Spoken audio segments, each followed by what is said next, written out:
Launch हुई 8वें वेतन आयोग की वेबसाइट। सैलरी कब से बढ़कर आएगी, नया अपडेट आ चुका है। नमस्कार, मैं हूं आपके साथ आयुषी गुप्ता। तो देखिए, देश भर के लाखों केंद्रीय कर्मचारी और पेंशन भोगियों के लिए लंबे समय से चल रहा इंतजार जल्द खत्म होने वाला है।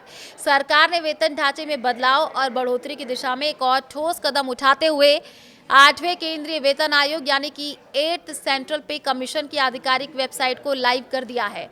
आयोग ने केवल वेबसाइट ही लॉन्च नहीं की है, बल्कि पारदर्शिता दिखाते हुए सीधे कर्मचारी और स्टेक होल्डर्स से ये पूछा है कि वे अपने वेतन ढांचे में किस तरीके के बदलाव देखना चाहते हैं। अब सीधे सरकार तक पहुंचाए अपने मन की बात। तो देखिए, वेतन आयोग ने अपनी कार्य प्रणाली को पूरी तरीके से डिजिटल और समावेशी बनाने का फैसला किया है। आयोग ने एक बयान जारी करके स्पष्ट किया है कि वो मंत्रालय, विभाग और कर्मचारी संगठनों के साथ साथ आम कर्मचारी और पेंशन भोगियों से भी विचार, राय और इनपुट आमंत्रित कर रहा है। इसके लिए आयोग ने माई गवर्नमेंट पोर्टल के साथ साझेदारी की है। इसका सीधा मतलब ये है कि अब एक सामान्य कर्मचारी भी आयोग के सामने अपनी बात रख सकता है। आयोग का मानना है कि वेतन निर्धारण की प्रक्रिया में उन लोगों की भागीदारी सबसे अहम है जो इससे सीधे तौर पर प्रभावित होते हैं, चाहे अब सेवारत कर्मचारी हो, रिटायर्ड पेंशनर्स हो या किसी यूनियन के सदस्य। आप आधिकारिक वेबसाइट यानी कि https यानी 8cpc.government.in के माध्यम से या सीधे MyGov पोर्टल पर जाकर के अपनी राय दर्ज करा सकते हैं।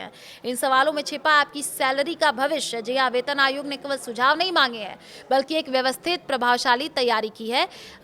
यानी कि प्रश्नवाली जो तैयार की गई है, उसमें आयोग ने 18 महत्वपूर्ण सवाल पूछे हैं, जिनके जवाब भविष्य के वेतन ढांचे की नींव रखेंगे।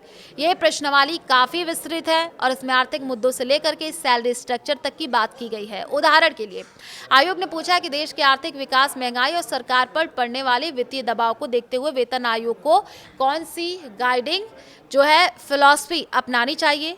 इसके अलावा फिटमेंट फैक्टर जो सैलरी बढ़ोतरी का एक अहम आधार होता है, उसे क्या दर्शाना चाहिए और उसका लक्ष्य क्या होना चाहिए, इस पर भी राय मांगी गई है। सवाल ये भी है कि क्या सभी पे स्केल के लिए इंक्रीमेंट एक जैसा होना चाहिए या अलग अलग। यहाँ तक कि सेक्रेटरी स्तर के शीर्ष अधिकारियों की सैलरी तय करने के पैमाने पर भी सुझाव मांगे गए हैं। इन सवाल के जवाब देने के लिए आपके पास 16 मार्च 2026 तक का समय है। कागज कलम का दौर खत्म हो चुका है, डिजिटल आप देखिए पूरी प्रक्रिया हो चुकी है। आयोग ने ये साफ कर दिया है कि वो फिजिकल पेपर, चिट्ठी या ईमेल पर भेजे गए सुझावों पर विचार नहीं करेगा।